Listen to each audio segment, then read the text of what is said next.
Everyone, good morning. कैसे हैं सब आप लोग। आज मैं एक नया टॉपिक लेके आया हूँ। उसका नाम है पिट्यूटरी ग्लैंड या हार्मोन्स। जो हार्मोन्स होता है उसका मेन रोल क्या होता है हमारे शरीर के अंदर और उसके क्या क्या फंक्शन होते हैं, आज हम उन्हीं के बारे में डिस्कस करेंगे। फर्स्ट में हार्मोन एक ऐसे ऑर्गेनिक केमिकल सब्सटेंस होते हैं जो एंडोक्राइनिक ग्लैंड के द्वारा सीक्रेट होते हैं। और ये क्या करते हैं, ये ब्लड के थ्रू यानी ब्लड के माध्यम से अपनी टारगेट ऑर्गन्स तक पहुंच जाते हैं। यानी सपोज करो कि अगर कोई हार्मोन्स आपके ब्रेन में सीक्रेट हुआ तो वो आपकी अगर फुट तक भी जा रहा है तो उसके वहाँ तक पहुँचने के लिए उसको एक सोर्स की ज़रूरत होती है, वो होता है आपका ब्लड। ठीक है। उसके बाद hormone are chemical messenger that are secrete directly into the blood. जो हार्मोन्स होता है वो क्या करता है, हार्मोन डायरेक्टली आपके ब्लड में ही सीक्रेट होता है और ये केमिकल मैसेंजर होता है जो एक जगह से दूसरी जगह ट्रांसफ़र होता रहता है। उसके बाद ये क्या करता है, अपनी पर्टिकुलर जो ऑर्गन्स होते हैं उनको टारगेट करता है कि मुझे कहाँ पर पहुँचना है। जैसे हम आज बात करेंगे पिट्यूटरी ग्लैंड यानी पीयूष ग्लैंड, उसको हम मास्टर ग्लैंड भी कहते हैं। इसके बारे में मैं अब आपको आगे बताऊँगा, सभी इसी वीडियो पे बने रहे। ठीक है। उसके बाद ओके हेमनीन।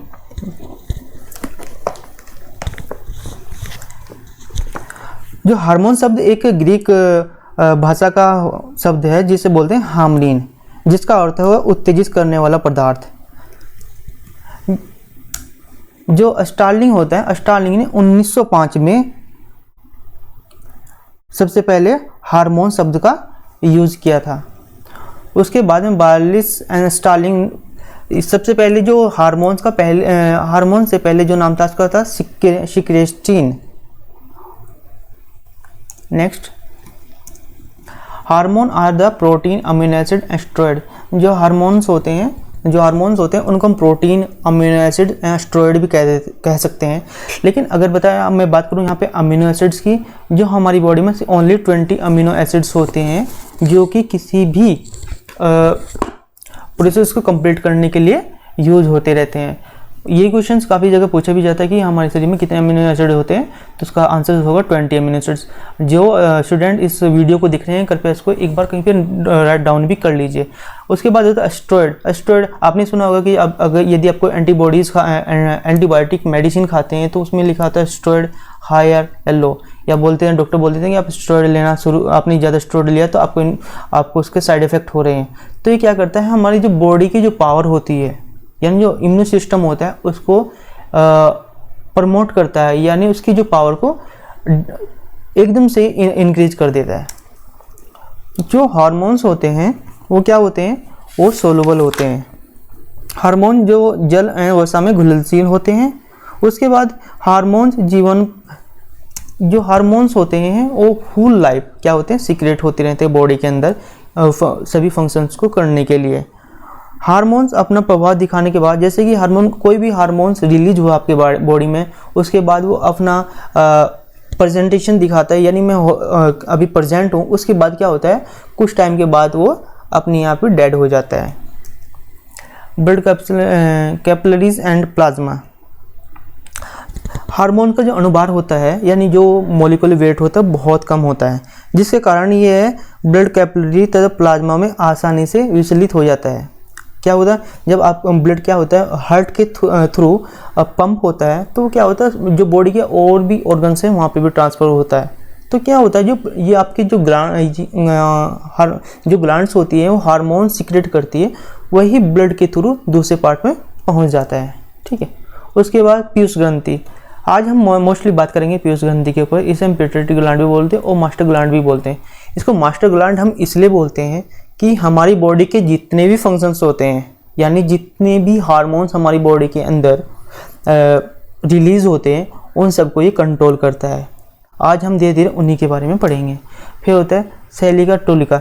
जो मास्टर ग्लैंड्स होती है या पिट्यूटरी ग्लैंड, ये तट के गर्त में इन्फेंडिबुलम से जुड़ी होती है, यानी इन्फेंडिबुलम से ये क्या होता है, उसके जो अटैचमेंट रहता है इसका।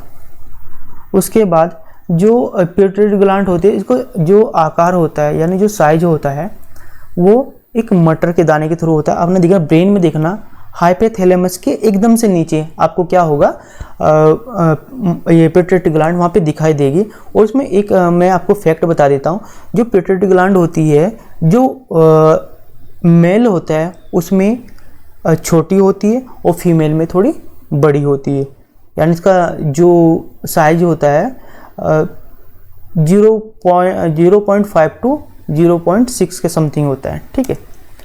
और जो इसका वेट होता है वो होता है 0.6 ग्राम, और इसको या इसको 0.2 आउंस भी कहते हैं।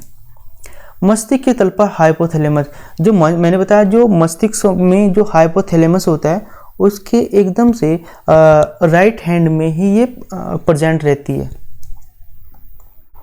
डायमीटर, जो आपकी पिट्यूटरी ग्लैंड होती है उसका जो डायमीटर होता है वो 0.5 टू 1 होता है। और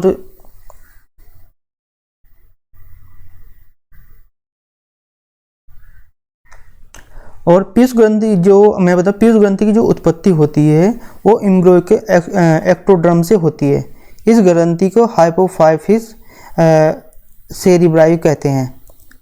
यह ग्रंथि मटर के दाने के ये जो ग्रंथि होती है मटर के दाने के साइज की होती है, मैं ऑलरेडी आपको बता चुका हूँ, ठीक है। उसके बाद आते हैं हम क्या पर लोब पे। जो मास्टर ग्लैंड होती है उसमें 3 लोब होते हैं, 3 लोब होते हैं। पहला एंटीरियर लोब जिसे एडनो हाइपोफाइसिस भी बोलते हैं, फिर मिडल लोब होता है, फिर पोस्टीरियर लोब होता है। उसके बाद होता है, अब करते हैं बात जो पिट्यूटरी ग्लैंड जितनी भी हार्मोन सीक्रेट करती है बॉडी के अंदर, अब हम उनके बारे में धीरे धीरे डिस्कस करेंगे। क्योंकि हमारे शरीर में लगभग जो ये पिट्यूटरी ग्लैंड होती है 11 हार्मोन्स का सीक्रेशन करती है, बट जो एक्टिव रहते हैं वो 7 हार्मोन्स ही हैं जिनके बारे में हम बात करें। पहला होता है ग्रोथ हार्मोन्स। ग्रोथ हार्मोन क्या होता है, इसका जो ग्रोथ हार्मोन्स का दूसरा नाम होता है सोमैटोट्रोपिक हार्मोन्स, ठीक है, के नाम जाना जाता है। इसका जो मुख्य कार्य होता है, यानी इसका जो मेन कार्य होता है वो हाइट बढ़ाने। आपने देखा होगा कुछ लोगों की जो हाइट डाउन हो जाती है, कुछ लोगों की हाइट बहुत हाई एकदम से बढ़ जाती है।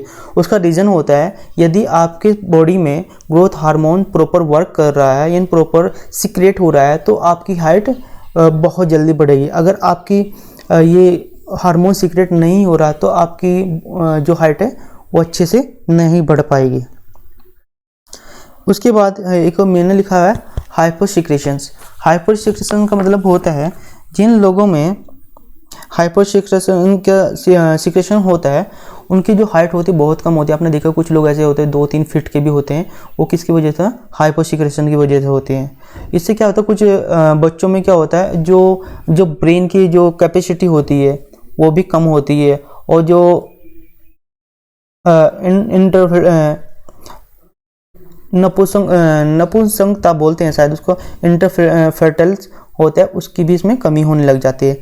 जो हाइपोसिक्रेशंस हार्मोन अगर हमारे शरीर में ज़्यादा बढ़ने लग जाता है तो एक्रोमाइल हो जाता है, ठीक है। उसकी वजह से क्या होता है, आपने कुछ लोगों को देखा जिनका कोब निकल जाता है, यानी कोबर टाइप से बन जाते हैं, वो प्रॉब्लम उसको हो जाती है अगर हाइपोसिक्रेशन बहुत ज़्यादा शरीर के अंदर होने लग जाता है। नेक्स्ट है आपका एसीटीएस, एड्रोकॉर्टिक ट्रोपिक हार्मोन्स। ये क्या करता है, जो एड्रिनल ग्लैंड होती है उससे निकलने वाले हार्मोन्स को कंट्रोल करता है। नेक्स्ट होता है TSH, thyroid stimulation hormone. T से आप थायराइड से मतलब आप समझ लगा, ये नहीं, थायराइड ग्लैंड से इसका सिक्रेशन होता है, लेकिन इसको जो कंट्रोल करता है कौन करता है, पिट्यूटरी ग्लैंड। ये क्या करता है, ये थायराइड ग्लैंड से निकलने वाले सभी हार्मोन्स पे अपना कंट्रोल रखता है। यदि आपने देखा होगा, यदि थायराइड हार्मोन्स ज़्यादा रिलीज़ हो रहा है या कम रिलीज हो रहा है तो आपको देखिए थायराइड की प्रॉब्लम हो जाती है। वो क्या बोलते हैं कि आयोडीन की वजह से आपको ये प्रॉब्लम हो गई है। उसके बाद आता है नेक्स्ट DH, डायबेटोनिक हार्मोन्स। डायबेटोनिक हार्मोन ये कार्बोहाइड्रेट के मेटाबॉलिज्म को कंट्रोल करता है और इंसुलिन के अपोजिट वर्क करता है। इंसुलिन का मेन काम होता है, देखो यदि आपके शरीर में प्रॉपर इंसुलिन सीक्रेट हो रही है तो आपको क्या होगा, आपको डायबिटीज़ होने के चांसेस बहुत कम है। यदि आपके शरीर में यानी आपकी बॉडी में इंसुलिन का सीक्रेशंस डाउन हो रहा है या कम हो रहा है तो आपको डायबिटीज़ होने के चांसेस बढ़ जाएंगे। उसके बाद है नेक्स्ट आपका MSH, melanocyte stimulating hormones. Melanocyte stimulating hormones ये क्या होता है, मैंने बताया ये एक ऐसा हार्मोन है जो मिडल लोब से तो सीक्रेट होता है, परंतु क्या होता है इसको एंटीरियर लोब में ही काउंट किया जाता है। यह जंतुओं में मेलानोसाइट कोशिका पर अपना नियंत्रण करता है, यानी जो एनिमल्स होते हैं इनमें मेलानोसाइट सेल्स होती है उस पर ये अपना कंट्रोल करते हैं। उसके बाद आता है आपका लैक्टोजेनिक हार्मोन्स। लैक्टोजेनिक हार्मोन्स का मतलब लैक्टो आपने समझ गया होगा, यानी लैक्टो का मतलब ये क्या है, ये मिल्क से रिलेटेड है। ये जो हार्मोन्स है ये जो प्रेग्नेंट लेडीज़ होती हैं उनमें जो मिल्क का निर्माण होता है उसको ये क्या करता है, एक्टिव कर देता है, जिससे क्या होता है शरीर के अंदर मिल्क का प्रोडक्शन शुरू हो जाता है। उसके बाद एक होता है आपको मैंने पहले बताया था हाइपोसिक्रेशन। जो हाइपोसिक्रेशन का अगर किसी कोई प्रेग्नेंट लेडी है उसमें हाइपोसिक्रेशन की प्रॉब्लम है तो क्या होगा, उसमें ऐसे में यानी किसी भी टाइम क्या होगा दूध का सिक्रेशन शुरू हो जाएगा और जो उसके स्तंभ होते हैं, स्तन यानी तो वो उनका आकार बढ़ने लग जाएगा। उसके बाद GTS, gonadotropic hormones. Gonadotropic hormones ये क्या होता है, अगर मैं मैनुअली बताऊं इनको हम सेक्स हार्मोन भी बोलते हैं, ठीक है। जो ये क्या करता है, जो उत्तेजना होती है यानी जो अट्रैक्शंस होता है बॉडी का सेक्स के रिलेटेड, उसको ये क्या कहते हैं कंट्रोल करता है। ये दो तरह का होता है, पहला फॉलिकल स्टिमुलेशन हार्मोन्स और दूसरा होता है लुटेनिंग हार्मोन्स। पहले हम फॉलिकल स्टिमुलेटर हार्मोन्स की बात कर लेते हैं। ये हार्मोन्स मेल में प्रेजेंट होता है,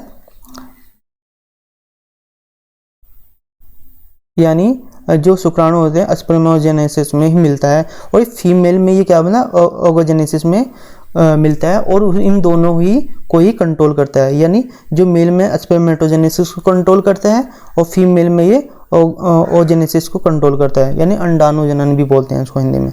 उसके बाद आता है आपका लुटिनाइजिंग हार्मोन।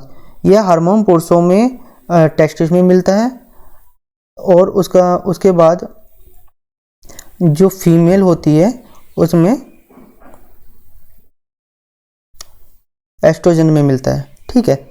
अब इसके बारे में मैं पूरी बता दूं, ये हार्मोन्स जो LH हार्मोन्स होता है ये मेल में टेस्टिस द्वारा एंड्रोजन टेस्टोस्टेरोन में मिलता है और उनको प्रभावित भी करता है, जबकि मादा फीमेल में ये हार्मोन थिकांडन की कोशिकाओं में एस्ट्रोजन को जो उसका प्रोडक्शंस होता है यानी जो उसका सिक्रेशंस होता है उसको ये उत्तेजित भी करता है, यानी उसको इम्प्रूव भी करता है और उसको कंट्रोल भी करता है। उसके बाद हाइपोसिक्रेशंस, इस हार्मोन्स के ज़्यादा सिक्रेशन होने पर जो सेक्सुअल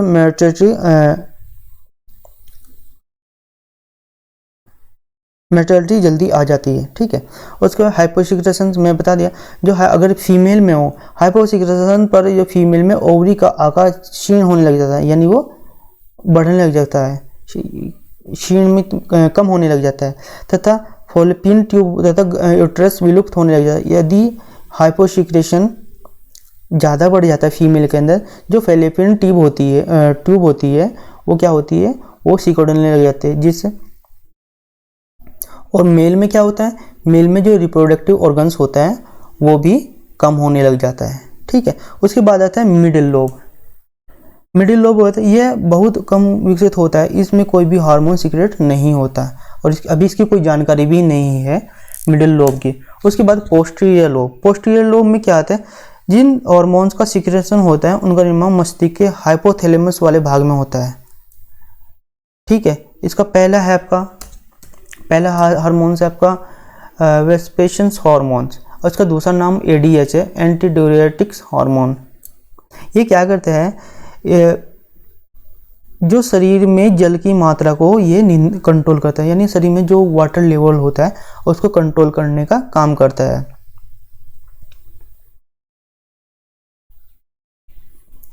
जब ये वेपरेशंस हार्मोन का सीक्रेशन अधिक होता है, यूरिन का फॉर्मेशन का निर्माण कम हो जाता है। जब वेपरेशंस हार्मोन सीक्रेशन कम होता है तो यूरिन का फॉर्मेशन बढ़ जाता है। आप ये ध्यान रखना, जब वेपरेशंस हार्मोन्स का सीक्रेशन अधिक होने लग जाता है तो यूरिन का फॉर्मेशन कम होता है। जब सेक्रेशन हार्मोन्स का सिक्रेशन कम होता है तो यूरिन का फॉर्मेशन ज़्यादा होने लग जाता है। ठीक है, जब इसे कृत्रिम रूप से उपयोग किया जाता है तो इसमें पिट्रेशन कहते हैं।